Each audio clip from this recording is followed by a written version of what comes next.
Hey everybody, this is Asher with the first part of a Free Play Friday double feature, as I'm putting on the channel here for you guys what you all want to see in the next edition of the channel Viewer's Choice series. First option is Shadow Empire, a 4X game that has gotten a lot of rave reviews, even though it wasn't necessarily released to like major fanfare or anything. People who are in the knows follow the 4X community know that this is a hotly anticipated and well delivered 4X game. It's very combat and military focused, but it has a lot of deep interlocking systems, which you'll see is going to be kind of the theme for the two options and for the next Viewer's Choice. But what I'm going to do here is just kind of show a little bit, just a slice, a piece of what the game looks like here. We're not going to get necessarily too deep. This wouldn't be necessarily the save that I want to start with, but the world creation in this game is so interesting that you can just kind of turn it into something all by itself. So that's kind of what I'm going to show off here as we get some things loading. And one of the things here is that you're going to see a lot of graphic effects here. This game looks like it could run on a potato, and you know, it kind of could run on a potato to a point. It's not a pretty game with all kinds of crazy visuals a la Age of Wonders, Planetfall, or really a lot of the modern games here. But what this game lacks in maybe visual razzle-dazzle, it makes up for in depth and character. And I've really enjoyed what I've played through of it so far. Now, the first thing that happens here for Shadow Empire, the premise of the game, we'll kind of talk about it as it goes on here, because World Generation will tell you the story of it a little bit, but this is intergalactic society after the fall. So bad things happen, and even though it's an intergalactic sort of story game backdrop, you're focused on one planet.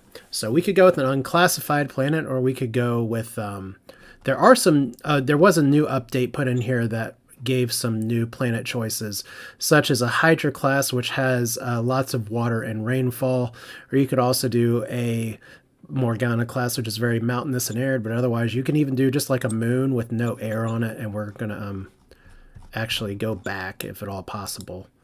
Yeah, I didn't mean to click that, so we'll try that again. You can also do small to normal, normal to large, or large is supersized. I'll only be playing on small to normal, if only just to try to keep the processing and time between turns down a little bit here. So let's like show off, for instance, a Siwa class, perhaps. That would be an interesting way to do it. History class. Below you'll find the option to push the history of your planet in a different direction. Flag, nothing for full randomness. But there are some certain things you can actually do. If you want to make your game really hard, you can do a nemesis opponent, which during the long climb out of the darkness, there's one AI major that has managed to get a big head start. So this is going to be an opponent that has a technological advantage over you from the whole game. I do like playing with alien life sometimes. It makes it pretty hard and annoying, but still, that's part of the fun of this game, is it being hard and annoying. But your planet will start as sometimes against the odds, it managed to give birth to life, can lead to interesting results on planets that otherwise would not have life. And in the latest update, they've actually also included like alien civilizations as well. I don't know the extent of the interactions with them yet, but it does actually play a role here. You could also do a Haven of Calm if you want your area to not be as lambasted, or you could have an outpost colony which during the colonization of the planet only received a small amount of colonists. As a result, the population will be sparse well after the Dissolution War, which, what is the Dissolution War? We'll get to that in a second. Now, generation settings, these are the settings that I am going to be using if this is chosen for the series here. We're going to do detailed planet generation. You could actually do a drop me in the game now. I don't know if that's new or not. Fog of War, we will get rid of that once we start the colonization phase. Only one player, although you can actually do this, which is really cool, via just sending an email from people to people. That's really exciting. A city-state start with one army per zone. Some of this kind of complicates it a little bit. Daz Tactic, if you're familiar with him, is a person that I've watched play this quite a bit, and these are more the recommended settings that he has. And he's played this game a lot and is one of the better players on it. So I'm not going to be doing any of the story modules here, although it's kind of interesting, like crime syndicate, corporation, or cults and sects. I am open to running one of these. And by all means, if you want to vote for this game, you can leave that in the comments if you want to have like Space mafia sort of still have a presence on the post-apocalyptic planet. Corporations trying to sweep back in and cure it, or actual like cults and sects or something. Although I can't say for sure how Cthulian or anything like it becomes, but still, just an interesting thought. Development tech is 4 because 3 gets very slow at the start, and we kind of want to be able to move. Tech 5 I've never done to start with, so I wouldn't do it there. Development speed we could do normal, but I'm gonna do slower just to try and keep up with the fact that I'm still not great at this game, and because we're playing on beginner. Extreme is actually extreme. In fact, beginner difficulty in this game, I think the first 5 games I played in this on beginner, I only lasted past like turn 15. So it takes a lot of kind of getting to know you here. Organizational level, we could have the 4 basic councils, but I kind of like having the customization options for that. Planetology, this is where stuff gets interesting. So, a planet in a slightly eccentric and slightly far orbit around an orange-yellow 5C star. And if we look down here, we can see it's a bunch of desert. I thought there's supposed to be a lot of water here. You're not wrong. Don't worry about that tab saying random. They never fixed it. So gravity 0.36, average temperature is 0 Celsius, planet age is 5.1 billion years, and the map size is 101 by 40 grids. And we have a pretty regular like tilt axis radius, but if we re-roll this, we get some different stuff here. It's around a yellow G2 again, 0.86 AU away. Average temperature is now 27, and that's the average temperature, which means there's going to be some really hot areas. Notice it's 2.3 billion years. Remember how long it took life to form on Earth, and I promise you it was more than 6,000 years. We could do 1.3 billion years with the average temperature of 22 degrees Celsius. We're getting some pretty hot planets. The gravity's kind of low. Oh, this is interesting. Okay, 1.5, 22 Celsius, almost 0.6 G. But yeah, you can just do a lot of these options just to see. I will pick one, but I just kind of want to just, for anyone who's interested in this, these all affect gameplay in generation. So let's see if we can get one where we get the planet that's old enough. This is pretty good. So around an orange K0 star, 0.5 G gravity, so probably can do something with aircraft. Temperature 20 degrees Celsius is still pretty damn hot. Planet age 4.5 billion years should sound familiar. 34% axial tilt is pretty severe, but should be familiar. Spend 13 hours, so days are kind of half length. But we're also orbiting really close to orange star. Which gets us to the next thing, is we're doing all these calculations. There's all this crap going on in the background. And if we look here once again, we have water. Now, you don't have full oceans in this game, although if we did choose the newer planet version, which I'm happy to try if you want, you will have water there. And if you look at all the numbers on these tiles, I hate telling you this, but I don't exactly know what they mean. So, sorry. It could be like longitude, latitude, because you can see that we have like poles up here, 0, 0, 0, then over here kind of 0, 0, 0, and then we have our water kind of in the middle on a diagonal. It's pretty neat that it lays out like that. But rainfall, 282 millimeters per year. No mountains. I don't really like no mountains, but if we look here, the winter season, oh my gosh, we have a variance from negative 28 to 30. Oh my god. Look, in the spring in the tropics, it's 47 degrees Celsius. Man. Okay. But if we re-roll here, this like totally adjusts the water and everything, which is where you can really get in a nice re-roll loop and just really play and kind of see what generates with the planet that you want. So now we have 22% mountains, 71% plains, 7% oceans, 5 meters per second here. Our temperatures aren't as out of control, so that's fine. I just wanted a few mountains here. So the biosphere, and look at that, just like Bob Ross making a place turn to life on his canvas with magic and wizardry and paint. Suddenly we have just grass life. We can't actually tell what all of it is right now, but if we zoom in just a little bit, and there's mods that'll make some of this a little bit plainer to see. I may look into those if we start a series on this, just because it makes viewing a little easier. It'll make my life a little easier too. Let's be real here. I'm very interested in this game, and one of the reasons I want to play it is because I want to get good at it, and I'm not like the best or anything, but I want to know more. But here's our biosphere. So 4.2 or 4,200 something million years ago, the planet started the process of abiogenesis. Currently, the planet has advanced life forms The types of species include protocellular organisms, bacteria, algae, seaweed, sponge analog, jellyfish analog, coral analog, trilobite analog, worm analog, moss, squid analog, protovascular plants, vascular plants, and Atlantean plants. So this atmosphere is not hazardous to humans. So humans can walk around, even though xenon gas is the primary here. Top evolution life is the Doxyoctopus, aquatic sizable 1 meter carnivore, resembles squid analog. Its chemistry is water carbon based and it's oxygen breathing. So interesting. The vegetation is cloud forest, but if we re-roll, going to take a second. We move these things around here. We're mostly, because of these settings and these temperatures, we are going to end up with this here. But see, we have two options here. Top of evolution life form. Oh boy. One of my friends that watch the stream sometimes, Comrade Barracks, playing a game that has something to do with crabs that may be 8 meters wide, a large land-dwelling 8-meter carnivore.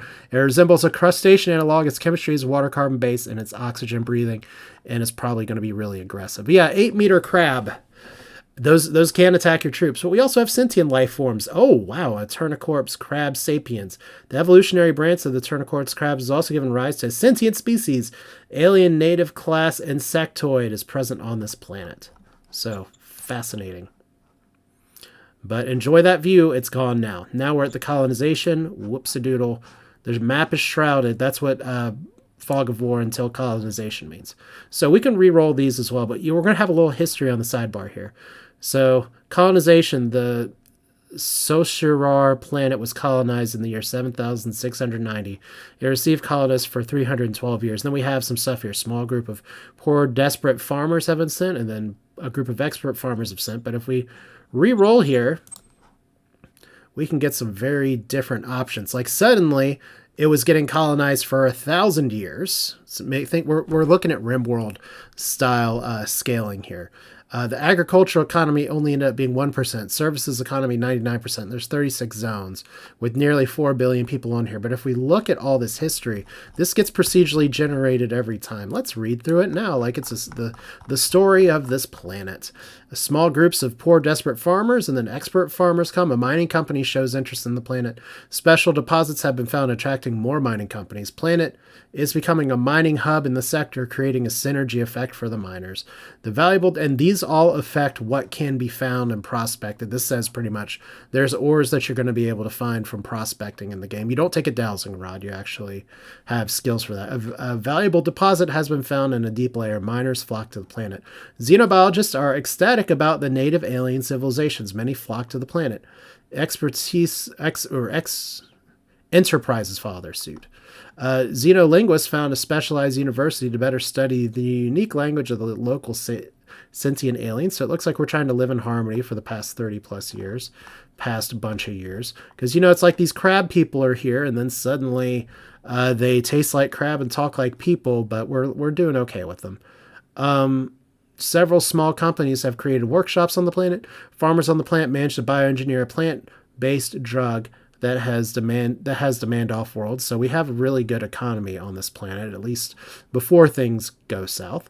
An underground cavern system allowed farmers to grow a special kind of rare xeno mushroom, much appreciated in the restaurants of the sector capital. Farmers on the planet have started an agricultural school that has seen students visiting from all over the sector. Farmers having a high birth rates over several generations on this planet.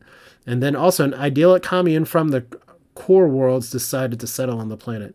They dream of a simple, isolated life and started farming. And then, right after that, just a few years later, the Quadrant Capital decided to place a penal colony on this planet. So look, idyllic commune and then prisoners. But those are the people that are going to be around for what's coming next. And I don't know if there's any auxiliary info that's here. Okay, we'll get to that in a second. Almost down to the bottom here. I think I can just grab this and pull it down here. Colonists on their way to another planet lost their UMC drive and were forced to settle on the planet. They settled as subsistence farmers, and Quadra Capital decided to extend the penal colony on this planet to take much more exiles. So our auxiliary info here just talks about some of the life That's available on here. Atmosphere levels 10, xenobiology, compact levels 5. Honestly, I need to look up in the documentation what those mean. And this is one of those games that's really great because it comes with a 300-page manual for free with getting the game. And you're going to need to reference it if you want to learn this game.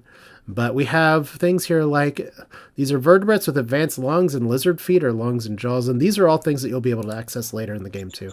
But anyway, there's our colonization. We're just going to keep that because 4 billion people over 1,000 years is a lot. But then apocalypse. And this happens every time. You can't avoid it. The Dissolution War reaches a Varian Secundus in the year 8008.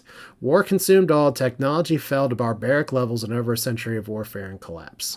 So we went from nearly 4 billion people to just 1,845,000. That's quite an apocalypse. There's mostly scavengers. There's some hunters. There's a good chunk of farmers. In the early phase of the Dissolution War, the battles that raged across the planet took an enormous toll. Over 2 billion soldiers and civilians perished the merciless battlefields. To make things worse, nuclear fallout claimed the lives of many. There isn't always nuclear fallout, but there is here, which isn't a surprise because we have a lot of people. After planetary government had disengaged, the anarchy and technology loss did not help at all in making the population food self-sufficient again. Whatever remnants were left were destroyed by structural starvation. It is estimated the total loss of life of the Dissolution War and its long multi-generational aftermath is claimed just about 4 billion people again. Keep in mind that over the 219 years that have passed since the Dissolution War started, over the long aftermath or Dark Age decades that followed, total collapse of the population's levels have been under continued stress. So part of what Shadow Empire is a game about trying to overcome this apocalypse and building yourself back up. But the other thing that it's about is you want to be head honcho and overtake the entire planet. So your goal, your win condition for this game is to defeat your other opponents and take over the planet. As far as I know, there's no plans for development ever for having like flying your armies to other planets or anything. It's just kind of outside the scope of the game, but damn, the scope of this game is already pretty well narrow and like fixed. And it's that narrow scope is what helps this game dive really deep. But anyway, history sidebar again. In the year 8025, several major companies have evacuated their high-tech installations from the planet. Wonder if the penal colony did. Local reformist forces tried to storm the planetary senate. That's 25 years after the war hit here. Heavy conventional army clashes between reformists and loyalists. The conflict between the reformists and loyalists escalated quickly, resulting in an exchange of atomic missiles. Whoops. And so this is people actually nuking themselves. An internal struggle led to massive and extremely savage infighting in Reloris. So if we see a city of Reloris, we'll have to keep that in mind because that's going to be part of its history. Out of nowhere, a giant unmanned spaceship crashed on Manimus. Or Mamanus. Mamanus? Oh, man. Gotta work on your naming, guys. The powerful raider clan decided to set an example and kill all their enemies in Matheris, and then a terrible plague spreads and kills a sizable percentage of the population, as if things weren't bad enough. And then meanwhile, alien natives harass human settlements in 13 zones and destroy many of their valuable agricultural installations, so it took this long for the crab people to have enough.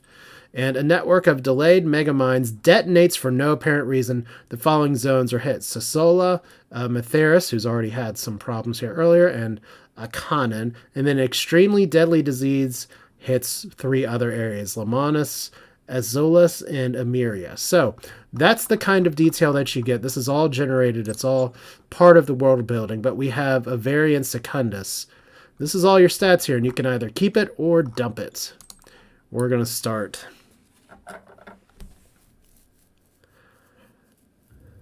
So how this goes, and we're not going to go too crazy here. We'll just keep the default here. Red keep, fine. You can change your leader title to whatever you want, like Fluffiest Kitten. If you want to be referred to as Fluffiest Kitten, you can. And if you want to call yourself, well, we'll just keep it as Red keep for now. And then there's a few options here available. Nothing like too crazy.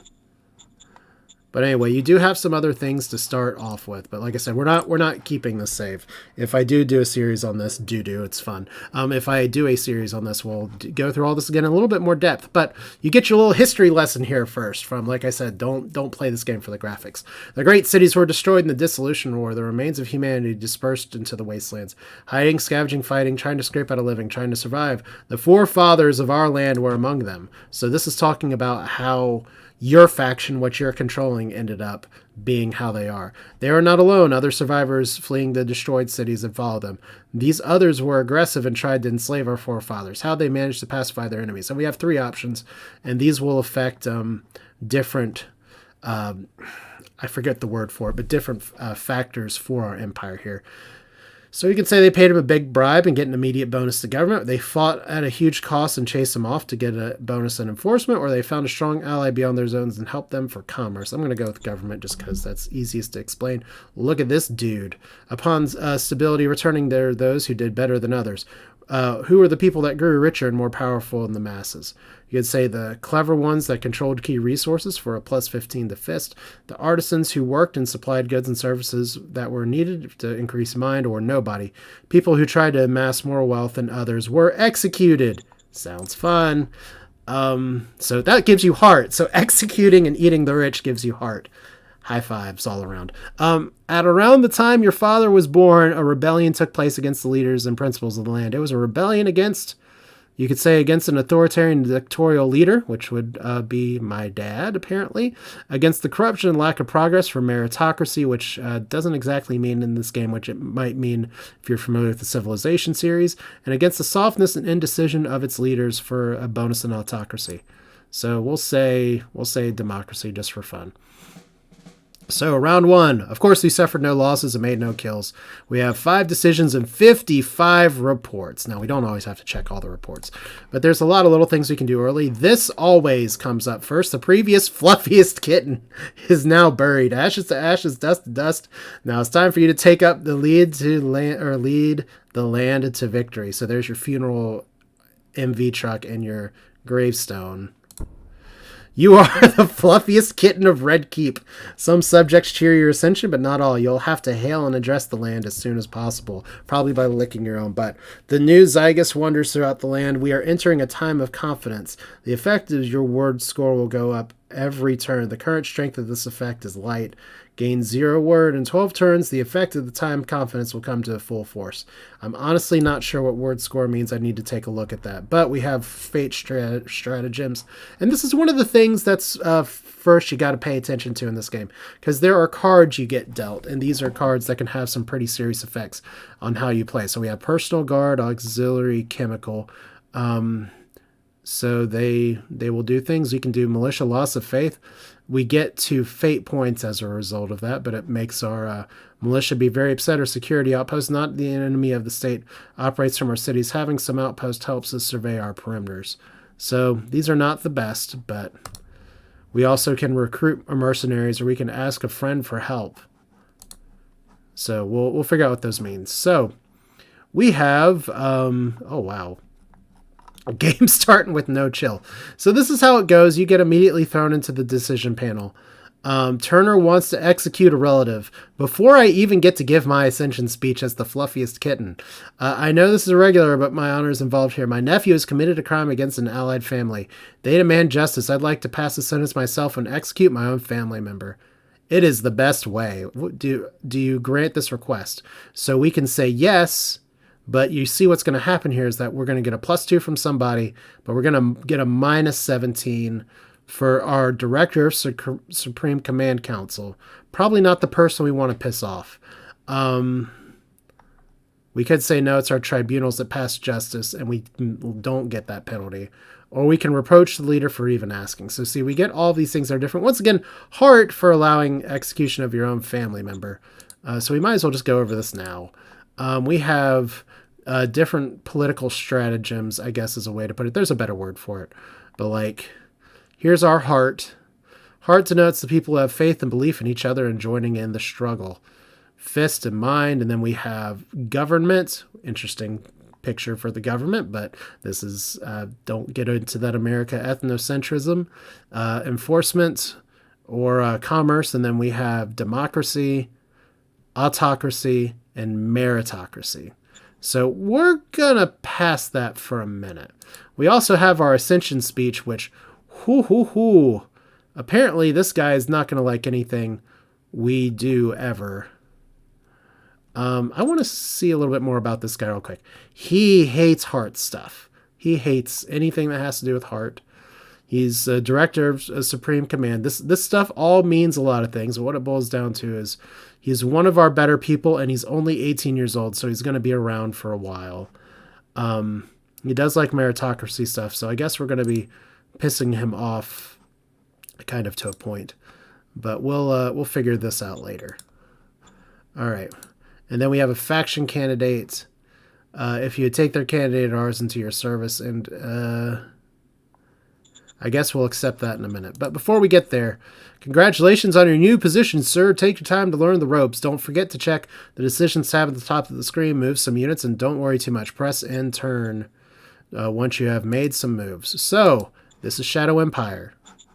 Hooray. Look at our beautiful starting zone. If I can remember how to actually... Oh, wait.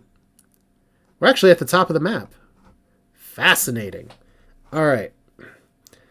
So, the reason we can't move up is because we can't move up. But our areas are really, really well extended. We have a few little areas out here. This is just an asset. A free folk settlement. No settling is possible. There is another area over here that actually has a mercenary post and some free folk. This area is a little far away, but we're going to have to deal with that because Melrose has a lot of assets. But we're in Huntsland, which fortunately did not get destroyed like maybe some other places. But we're going to kind of go into what a lot of the stuff means in a minute. You see, we have all these troops up here, and we have another little city that and this is when we click on these, we'll go into what these means. An Azure pool, which will actually give us bonus for hot baths, natural things, gives population +1 happiness. It's all very exciting. And we have another place right next to us. So one of the first things that you can do is look and see on your strategic map who your people are around you are. And I actually didn't pay attention in the world creation who the people were around us, but this is a minor regime, and Austin is right next to us. So already I kind of want to have them in my sights and see if we can take them over. Egalitarian, which doesn't mean very much. There's another minor regime. Newbound is all the way over here. And the reason these stretch out like ad infinitum, or to infinity, is because we don't know the other side of their place there. And then Red keeps here. So we're surrounded by some interesting stuff for sure. And because we start with one army, there's a lot of things we can do. This is a fairly weird map. Usually I'm a little more centralized and don't have these little arms where you're going to have to pass practically over a series of islands to make it work. But we'll get there. So, things that we can look at, and there's so many things we can look at. I could make a video, honestly, that takes days about this. As we have our video again if we want to see that. But we have our assets tab, which is pretty important because we have all these different things in our home capital. But what it boils down to is that we have some buildings. We have a bureaucratic office, a recycling center, industry, high command, truck station, agriculture. We also have one dome farm, a school, police station, degraded LE mini reactor, which is not great, but it does work, and a pool that gives us happiness.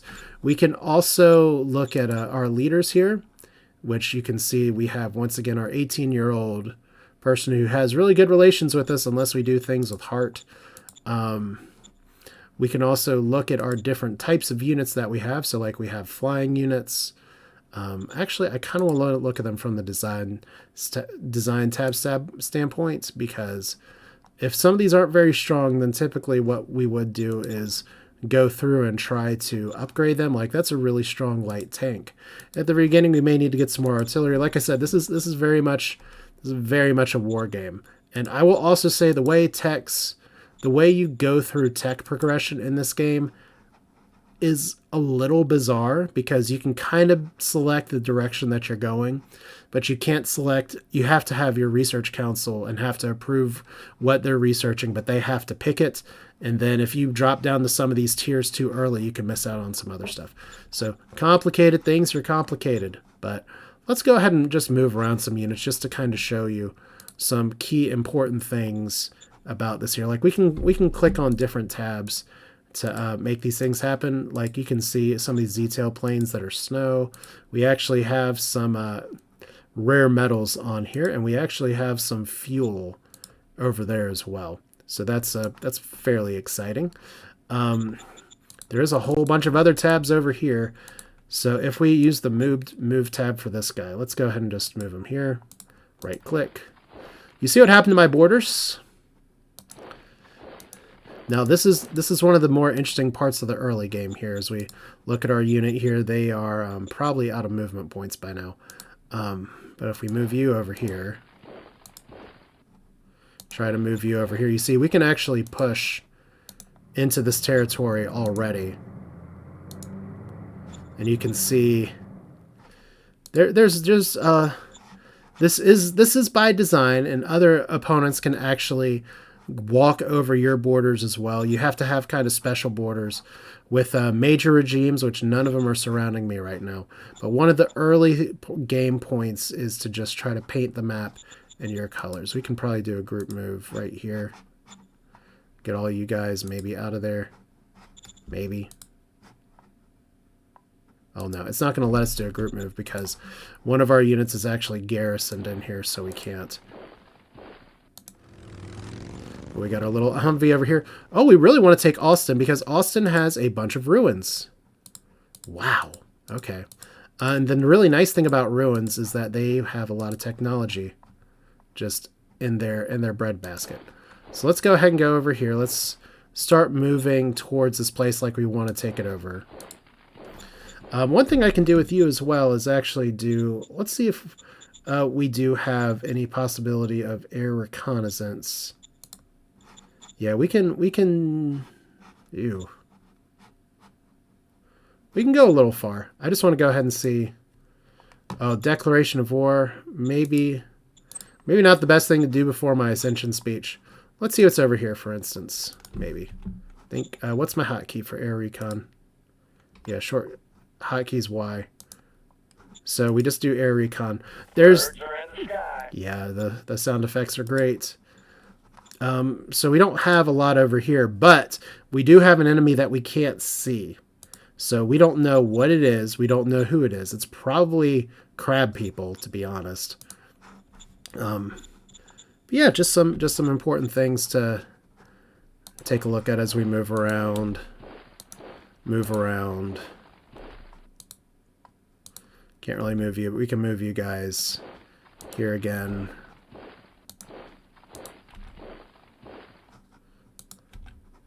Alright, but yeah, this is kind of what Shadow Empires looks like a little bit. So let's accept this. And let's go ahead and go with the speech that's not going to piss off people. Sir, yes, sir. And see, you've given a great speech. You make it clear that you're going to be a good fluffy kitten. Execute a relative, we're not going to do the heart thing.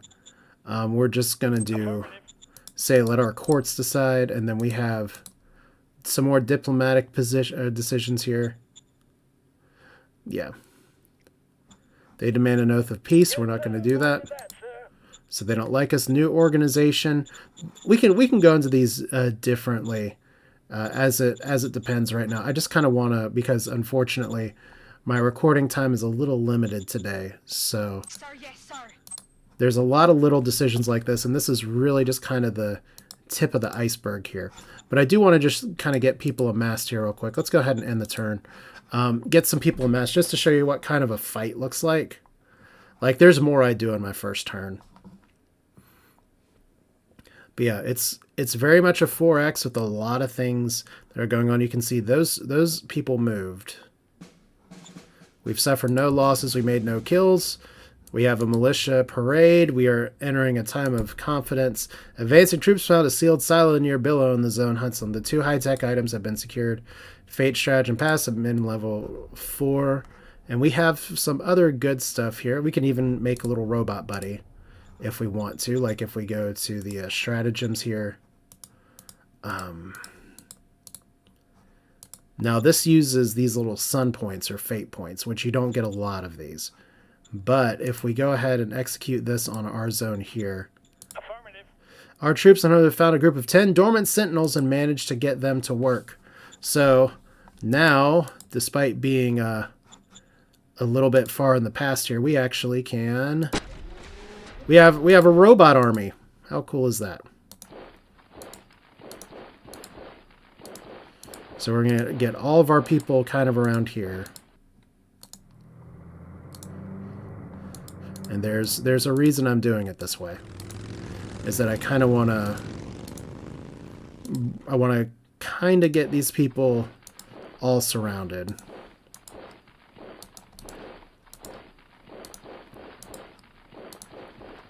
Alright. And then, you know what, while we're here, we might as well go ahead and construct, since we have metals. We have our own ruins here, but like things you can do are like construct. There's all different kinds of things. A recycling facility is one of the first things you can do. We have all these resources over here, but metals are going to be tough to keep up with. Rare metals are going to be tough to keep up with. And industry points are going to be tough to keep up with. And holy hell, I have not even gone into the logistics system for this game. There's just too much to talk about in the time I blocked for this. So let's just hit the intern button again. Like I said, I just want to show kind of what a fight looks like. Now, this is going to be more of a random beatdown. But this is... Oh, wow, we actually got some fighting right here. So I guess they did not take kindly to us surrounding us. We killed 200 infantry. We lost 200 infantry, 10 guns, and 10 motorized. We have 5 decisions. So Austin Nation has violated our borders and declared war on us. Cool. So, goal is to conquer the city at Hex 1022. Where's Hex 1022? Well, I guess we'll figure that out later. So, these guys attacked.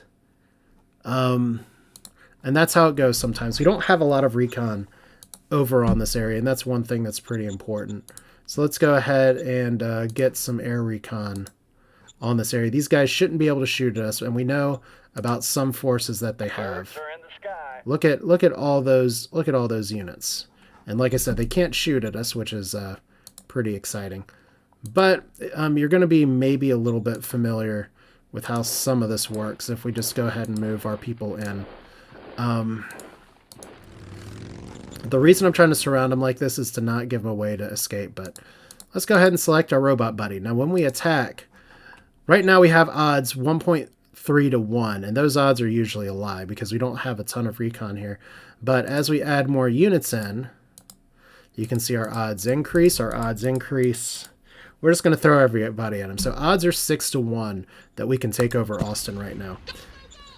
And then there's a whole bunch of shit that's happening in the background. But this is what fights look like in the game. And this is actually a pretty well fortified place. But we actually won. We have a bunch of people that surrendered. We have a bunch of people that died. But overall, we did get 3 messages as well here. So what are those messages? Attack did 360 damage. Farming drone community has survived the attack but suffered damage. Transport hub survived the damage. So that little air recon job might have done the job. And we actually have a textual output if we really want to go there. There's also a detailed output that actually talks about, in case you're curious, we can go by rounds here for who did what.